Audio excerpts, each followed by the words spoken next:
This is For All Fans Podcast. I'm your host, Diego Castro Arellano. Today's episode is going to be in French, so let's switch that up. Aujourd'hui, dans notre épisode, on a comme invité Caio Brainer. Comment ça va, Caio? Ça va bien, Diego, et toi? Ça va très bien, ça va très bien. Parle-nous un peu de toi. C'est quoi le sport que t'aimes? Pourquoi t'aimes le sport? D'accord. Bon, tout d'abord, je me présenter. Je suis Caio Brainer, j'ai 23 ans, je m'en vais faire 24 bientôt. Je suis d'origine brésilienne. Je suis né au Brésil. J'ai déménagé ici au Québec quand j'avais 14 ans. Ma passion, tout d'abord, c'est le soccer, le football, comme on connaît, et le basket. Et j'ai joué le soccer depuis que j'ai 3 ans. Le football, j'ai connu quand je suis arrivé ici au secondaire. Basket, je l'ai connu à travers des jeux vidéo comme 2K. Et depuis que j'ai connu, je suis ça à cœur, les 3 sports. C'est ma passion, c'est ma religion. J'ai vu ça, je suis tout le temps sur Twitter. Je suis les personnes qui sont pour donner les nouvelles. Je suis les line-up. J'aime beaucoup regarder les statistiques derrière ça. Vraiment passionné pour ces 3 sports-là. Ok, c'est bon à savoir ça. T'es dans le bon podcast pour ça. C'est quoi tes 3 équipes préférées de chaque sport? Ok. En soccer, c'est une équipe qui peut-être pas beaucoup de gens connaissent, mais c'est l'équipe de ma ville au Brésil. Ça s'appelle Náutico, des Recife. Dans la NFL, c'est les San Francisco 49ers. Puis dans la NBA, c'est les Toronto Raptors. Ok. C'est des bons choix. Moyen pour les San Francisco 49ers, mais on discrimine pas ici. Donc, les 2 questions d'aujourd'hui de ce qu'on va parler, ça va être qui tu penses la finale pour la Champions League est prête et qui tu penses qui va gagner, et aussi tes prédictions pour les NBA Playoffs. Donc, selon toi, qui gagne? Real Madrid ou Liverpool? Pour commencer, c'est tough. C'est une finale qui va avoir 2 équipes ayant un certain chandail qui est assez lourd pour pouvoir dire que la tradition va pouvoir mener cette game-là. Mais je suis toujours du côté du Real parce que à chaque fois qu'ils sont allés, quasiment à toutes les finales qui sont allés, ils ont été clutch, ils ont été capables de la handle. Et c'est une équipe qui, tu vois qu'il est question des minutes et ça peut changer un momentum puis ils peuvent avoir le lead. La game n'est jamais finie avec eux autres. Ouais. Je suis pas quelqu'un qui est vraiment fan du Real Madrid. Moi, j'étais plus un supporter de Lionel Messi quand il était à Barcelone. Donc, c'est difficile pour moi d'accepter ça. Sauf qu'en même temps, je reconnais la férocité de cette attaque-là. Pour moi, Karim Benzema, ça va être si c'est pas le Ballon d'Or cette année, il va être un top 3, bien sûr. Et j'imagine que les trios, les milieux, ils ont actuellement le meilleur milieu du terrain du monde là, avec Luka Modric. C'est une équipe qui est vraiment trop dangereuse, même quand il est dans une situation d'infériorité dans le score. Ben, t'as tout à fait raison. Real Madrid, c'est une de ces équipes-là qui abandonne juste jamais. Juste jamais. Et même s'ils vont être en train de perdre contre Liverpool, peut-être, pendant les premières minutes ou tout ça, ils vont trouver une façon de revenir. Puis on l'a vu avec Manchester City. C'était pas juste n'importe quelle équipe, là. C'était Manchester City avec des grands joueurs qu'ils ont et un grand coach qu'ils ont. Ils ont fait une remontée de fou que même Lionel Messi le croyait pas. Puis je pense que Liverpool a eu un chemin plus facile à la finale. Ils ont eu, si je me trompe pas, ils ont eu Benfica, Villarreal, puis ils ont eu Inter Milan, je pense. C'est ça? Non, Atlético de Madrid. Atlético? T'es sûr? Excuse, Atlético était avec contre City. Ouais. Ouais. Fait qu'ils ont eu un petit chemin plus facile que Real Madrid a dû éliminer PSG. Ils ont dû éliminer Manchester City, puis c'est qui le troisième? Chelsea. Chelsea, les ex-champions. Donc, ça montre vraiment la grandiosité du club. Ouais. Ils sont juste incroyables. Puis moi non plus, je suis pas un gros fan du Real Madrid. Moi, j'ai toujours été fan de la Juventus. Et Mhm. c'est difficile à accepter aussi parce qu'ils nous ont battus dans la finale. Ouais. Avec les gros buts de Ronaldo. Ouais. Mais, mais ils sont juste incroyables. Tu peux pas hate sur quelque chose qui est juste incroyable. C'est juste trop incroyable. Ouais, et pour moi, c'est juste la façon comment ça le fait. Comme tu regardes depuis les huitièmes quand ils ont joué contre PSG, game d'aller 1-0, game de retour Mbappé fait 1-0 à la première demi, puis tout avait l'air comme si le PSG allait passer. Tu sais, la game Mhm. était contrôlée, eux autres avaient l'avantage du score, et tout à coup, c'est question des minutes, un but se fait, les momentum embarquent, et Mhm. l'équipe fait juste genre des buts derrière des buts. Et ça Ouais. continue après, l'étape d'après. Chelsea, OK, la game d'aller, ils ont volé la game, ils ont réussi à take la game en Angleterre, 3-1, Ouais. fine. La game de retour, 3-0, Chelsea avait l'air de gérer la game, puis que Real Madrid ne s'était pas présenté, puis pouf, question de 2-3 minutes, Ouais. un but, deux buts de Karim Benzema.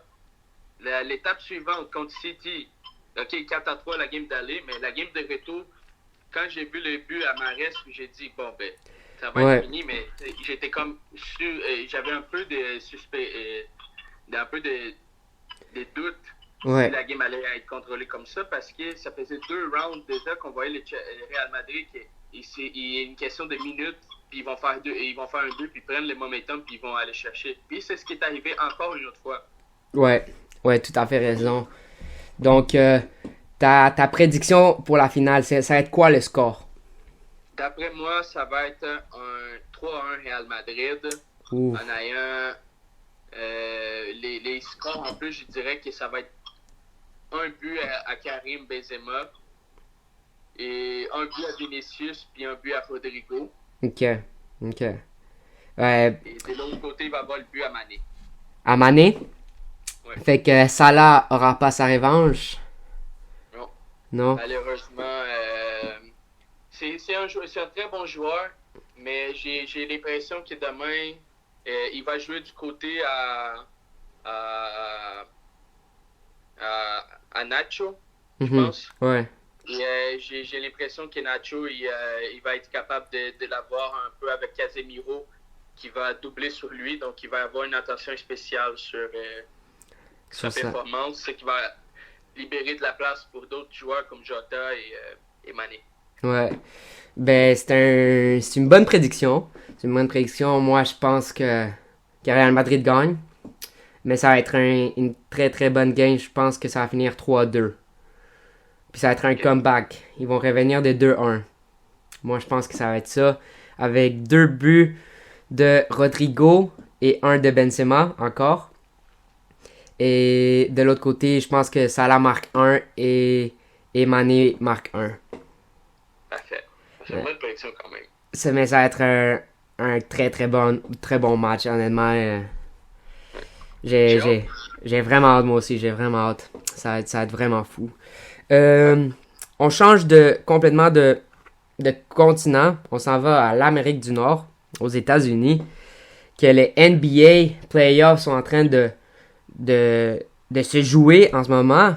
Et dans les Eastern Second Round, Miami Heat a 2 games contre 0 contre les Philadelphie. Boston Celtics puis Milwaukee c'est 1-1. Phoenix Suns et Mavericks c'est 2-0 pour les Suns. Et Grizzlies Warriors c'est 1-1. Donc, selon toi, qui passe et qui va la gagner toute? OK. Du côté de Golden State comme contre les Grizzlies, ben j'ai l'impression que Golden State, ils l'auront pas facile, mais ils vont passer. Ça Mhm. va être en 6 ou en 7.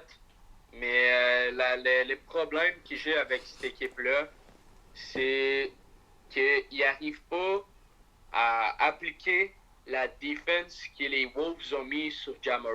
Ouais. Qu'est-ce que je Ouais. veux dire avec ça? La diff que Ja Morant avait faite, c'était en mettant Anthony Edwards, qui est, pour moi, c'est un joueur qui est très underrated dans la defense. Ouais. Parce qu'on parle souvent des Ant comme un très bon joueur offensif. C'est la deuxième option présentement des Wolves. Mhm. Mais défensivement, il a fait une très belle job contre Ja Morant. Où est-ce qu'il était capable, sur le périmètre, de bien défendre. Mhm. Et lorsqu'il arrivait pour faire ses infiltrations inside, il y avait tout le temps un center, quelqu'un qui pouvait l'aider pour pas qu'il soit capable de faire son infiltration. Fait que s'il essayait de faire un mid-range, ben Ant était là pour contester. Et ça fait en sorte que si tu regardes les moyennes de Ja Morant pendant les games contre les Wolves, il a fait, je ne me rappelle pas exactement combien les points, mais il faisait pas des games de 35-45 points. Là, Ouais, il était en lockdown, puis il faut aussi dire que les Wolves, il y avait Patrick Beverley, qui c'est un joueur très connu pour sa très bonne défense. Oui, fait que ça fait ça en sorte que cette équipe-là, défensivement, avait fait une bonne proposition de jeu. Bien sûr, ils ont blow des leads, là. Ouais, Parce mais... que, honnêtement, ils auraient dû finir cette game-là en 6 ou en 5. Ouais. Mais ils ont blow beaucoup des leads. Ça, je suis d'accord avec ça. Mais défensivement, ils avaient fait une très belle job contre Ja Morant. Et l'équipe à Ja Morant a réussi à quand même à step up sa game puis pouvoir l'aider à gagner ces séries-là. Mais présentement, c'est pas ces cas-là parce que les Grizzlies jouent pas bien présentement, mais Ja Morant est capable de deliver des games pour les sauver. Et ça fait en sorte que c'est la faute des Warriors parce que présentement, il manque des rim protectors. Ouais. Draymond Green, c'est un bon défenseur, mais il défend pas les guards. Il ne peut pas défendre pour Steph Curry. Si Steph Curry n'est pas capable de garder Ja Morant, ben, il va se faire avoir à chaque fois dans son mid-range. Si tu regardes, là, il y a beaucoup des situations que, justement, Ja Morant est capable d'isoler Steph Curry. Puis parce qu'il y a des bons handles, il est capable de faire une infiltration, mais pas une infiltration pour faire un lay-up, mais une infiltration pour faire un petit post hook fade. Ouais. Parce que Steph Curry n'est pas capable de le contrer. Et ça fait en sorte qu'il est capable de faire des points parce que les autres joueurs ne peuvent pas aider Steph Curry à ce moment-là.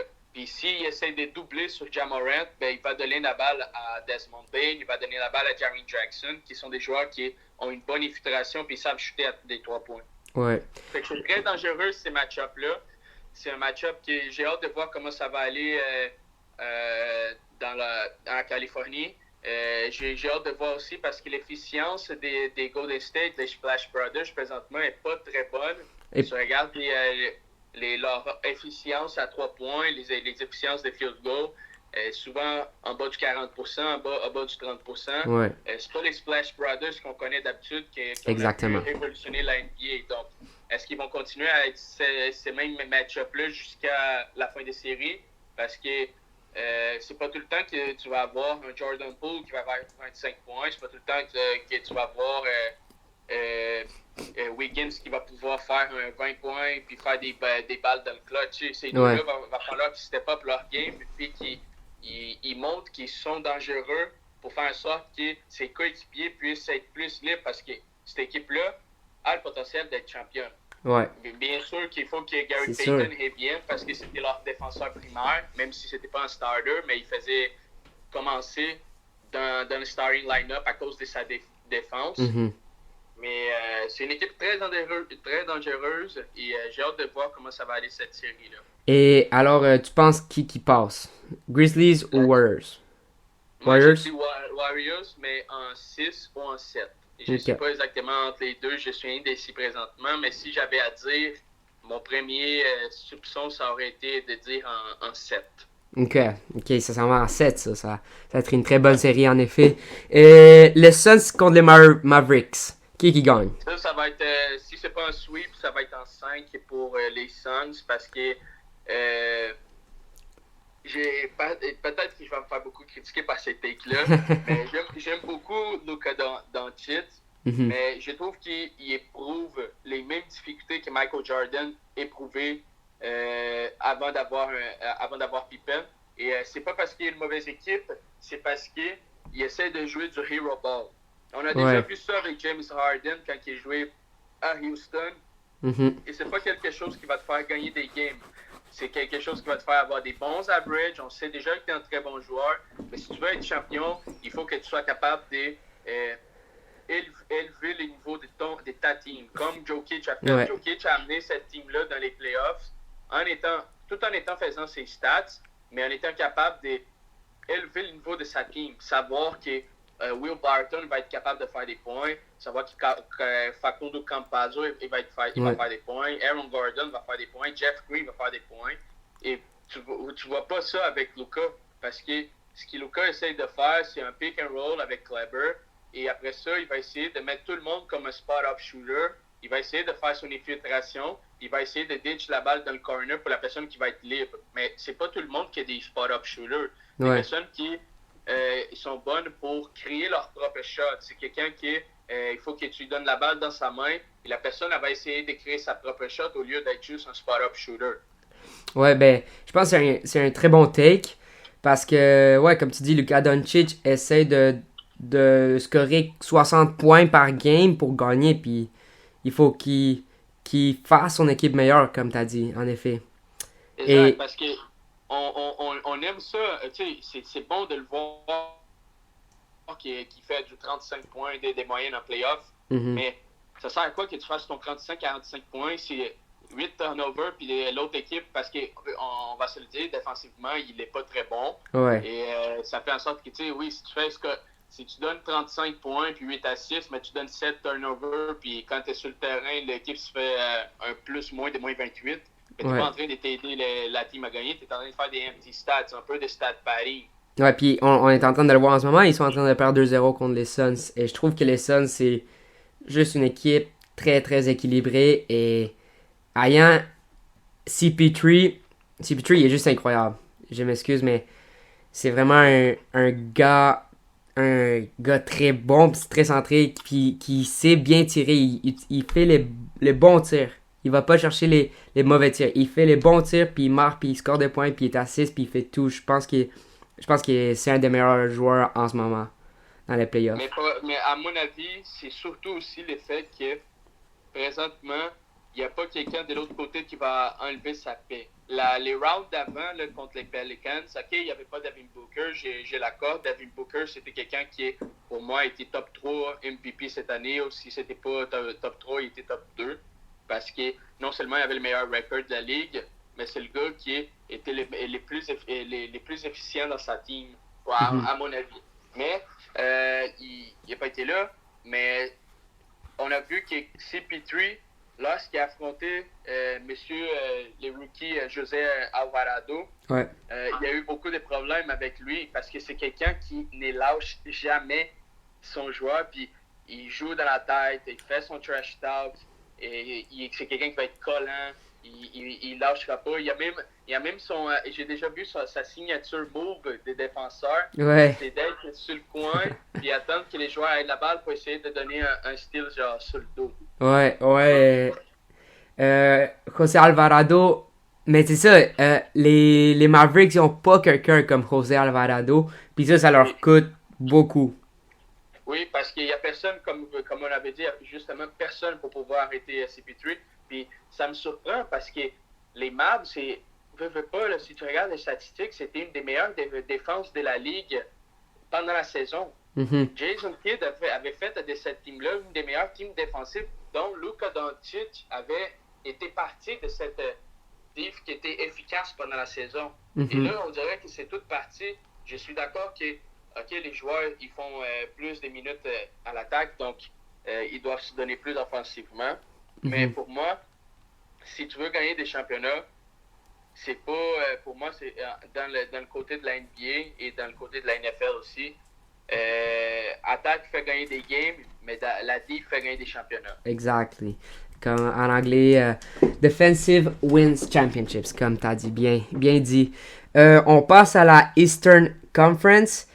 Le Boston Celtics contre les Milwaukee Bucks, c'est 1-1 en ce moment. Et honnêtement, je pourrais pas dire qui pourra gagner. C'est des matchs très serrés. Je trouve que Giannis a besoin un petit peu plus d'aide. Boston, c'est une équipe avec plus de talent, je trouve. Puis, puis ouais, genre, je sais pas pour qui va aller, mais je trouve que Boston pourrait gagner. Dans mon avis, ce qui va arriver, c'est le suivant. Premièrement, il faut que tu tiennes compte que les Bucks sont sa deuxième option de points, Mhm, Monsieur Chris Middleton. Donc, déjà là, c'est une perte qui fait quand même beaucoup de dommages pour les Bucks. mhm. Mais je trouve que présentement, Giannis il est capable d'augmenter son nombre de touches par match, ce qui fait en sorte qu'il commence à un petit peu développer des traits de quelqu'un qui est capable d'élever le niveau de sa team. Drew Holiday, il est capable aussi de step up le niveau de ses attributs. Parce que si tu regardes ses averages l'année passée en playoff, il faisait du 10-15 points par game, alors que là, il commence déjà à faire du 20 points. Mhm. Ils ont une équipe qui ont plein de bons spot-up shooters comme Brook Lopez. Et ils ont Grayson Allen, qui est malgré que c'est un joueur qui est dirty, c'est Ouais. quelqu'un qui est quand même très efficient pour 3 points. Mhm. Et moi, ce qui est la clé de cette série-là, pour moi, ça va être de voir si défensivement, les Bucks vont être efficaces contre les Celtics. S'ils ne sont pas capables d'arrêter les Brown et Tatum, s'ils ne sont pas capables de les ralentir à au moins 20 points ou 22 points, ils ne gagneront pas cette série-là. Parce que tu ne peux pas vouloir gagner quand tu laisses les deux options de score de l'autre team faire 30 points. Ouais. Ouais, et je trouve, honnêtement, que Tatum s'est beaucoup amélioré. Il est rendu vraiment un monstre. C'est mon opinion personnelle, là. Je trouve qu'il est rendu vraiment bon depuis quelques années dans les playoffs. Il s'est beaucoup amélioré. Il va juste vers le haut. Son style de jeu ressemble beaucoup à celui de Kobe Bryant. Ben, c'est quelqu'un qui a été enseigné par Kobe Bryant depuis qu'il est Exact. arrivé dans la ligue. Mhm. Et il a juste appris, année après année, il n'y a jamais eu une année qu'eux autres ont fait un rebuild. Ils ont tout le temps été là dans les playoffs, tout le temps joué contre les meilleures équipes. Je m'en rappelle, là, les gros memes, quand il venait de rentrer à la ligue, il avait 19 ans, puis il avait danké sur LeBron, puis tout le monde, il a seulement 19 ans. Ouais. Puis, tu sais, c'est là pour moi que la beauté des choses, c'est de voir à quel point ils se sont améliorés. Puis c'est la même base de quand ils ont été kids. Tu sais, Ouais. moi, je trouve que les Boston Celtics de 2018 jusqu'à là, c'est les OKC qui a jamais trade James Harden. Ouais. Parce que les OKC qui n'avaient jamais trade James Harden auraient pu devenir une des meilleures teams de la. Bien sûr que peut-être James Harden n'aurait pas devenu qui il aurait devenu, mais s'il avait gardé le même corps des joueurs pendant. De Westbrook, Durant et Harden. D'après moi, il aurait été dans d'autres finales. Comme maintenant, on voit avec les Celtics. Les Celtics sont tout le temps en playoff, sont allés à une finale de conférence. Mhm. D'après moi, tout ça va dépendre de leur diff, mais dans mes prédictions, je mets les Celtics qui gagnent ça en 7. En 7. Moi aussi, je pense en 7 Celtics. Même si j'aime beaucoup les Bucks et Antetokounmpo, je pense que Celtics cette année, il passe à la prochaine ronde. Comme encore là, je ne peux pas le blâmer. Il fait sa job, puis il est capable d'élever le niveau de sa diff. Ouais. Mais, malheureusement, il ne peut pas défendre le périmètre de Jaylen Brown. Il ne peut pas défendre les balles de Smart. Tu sais, il faut que son équipe l'aide. Tu sais, s'il est capable de faire son petit morceau de défense contre les infiltrations de Jason Tatum, ben là, il va falloir que son équipe soit capable de défendre le périmètre contre Jaylen Brown, contre Marcus Smart, et même Brook Lopez, va falloir qu'il fasse une bonne job. Bob Portis, il faut qu'il fasse une bonne job. Puis cette équipe-là soit capable d'arrêter un Hal Horford, soit capable d'aller chercher des rebounds offensifs pour que tu puisses donner la chance à ta team de pouvoir rester à la game. Ouais. Donc pour moi, ça va dépendre de ces critères-là pour pouvoir savoir si les Bucks vont être capables de vraiment step up leur game ou que ça va être vraiment les Celtics qui vont finalement pouvoir revenir dans la finale de la conférence depuis 2018. Ouais, en effet, en effet. Dernière game, ça, c'est les Miami Heat contre les Philadelphia 76ers. Je pense que Miami Heat a ça sous contrôle. Ouais, mais, sans Embiid, Philadelphie peut pas faire grand-chose. Même avec Embiid, d'après moi, ça leur aurait pas changé les gagnants. Ça aurait changé, bien sûr, la tournure des séries. Mhm. Ça aurait donné des games plus serrés. Mais d'après moi, ça l'aurait pas changé parce que tu changes les joueurs. Ça ne change pas le fait qu'Embiid, c'est un très bon joueur, mais il n'élève pas les niveaux de sa team. Mhm. Et à mon avis, c'est quelqu'un qui dépend beaucoup c'est quelqu'un qui joue pour chasser des fautes Ouais, au lieu de genre d'être dominant, tu sais. ouais, Je vois la différence entre Giannis et Joel Embiid quand ils jouent. Tu ouais, vois c'est sûr. Giannis, il joue, il essaie d'élever le niveau de sa team. Il est essaie de dominant. shooter, puis il joue des deux côtés. Embiid, tu vois moins ça. Embiid, tu vois quelqu'un qui va chialer beaucoup sur les fautes, va tout le temps chercher les fautes, perd sa tête plus facilement. Mais c'est un très bon joueur. C'est un gars qui a les numéros, a les chiffres, a les statistiques. C'est le meilleur joueur de sa team. Bien Ouais. sûr, ça fait beaucoup mal. Mais pour moi, ça n'aurait pas changé la tournure parce que la diff de Miami est sensationnelle cette année. Ouais. De Miami en ce moment, ils sont la 5e meilleure défensive de l'année. Et ils sont numéro 1 dans juste une catégorie dans les 3 points percentage. Ouais, Ça, c'est. périmètre. Ils ont mis comme un line-up seulement avec des two-way players. T'sais. Ouais. Kyle Lowry, c'est un des meilleurs chasseurs des charts dans la ligue. Ouais. Jimmy Butler, un des meilleurs, qui pour moi, si c'est pas le meilleur two-way player, genre des small forwards, là, mais présentement, il est juste derrière Kawhi à mes yeux. Ouais, j'allais dire la Après même ça, affaire. t'as Oladipo, qui est aussi un très bon two-way player. Mhm. Après ça, t'as Bam. Puis en plus, en finissant de ça, t'as PJ Tucker, qui est aussi un très bon défenseur. Fait que tu sais, c'est une équipe qui est juste stacked.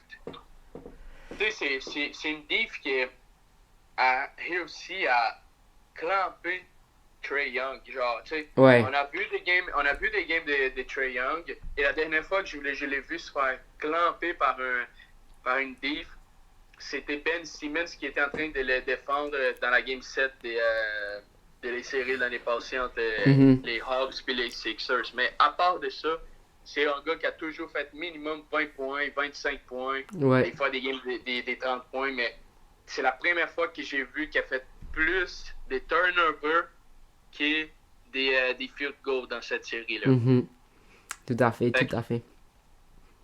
Fait que si ils ont été capables de faire ça avec un des machine scorers de la ligue, imagine avec une équipe qui dépend de l'offense de Joel Embiid. Oui, Joel Embiid est dominant, mais la diff des Heat, ça aurait été encore plus dominante envers ce team-là, même avec lui.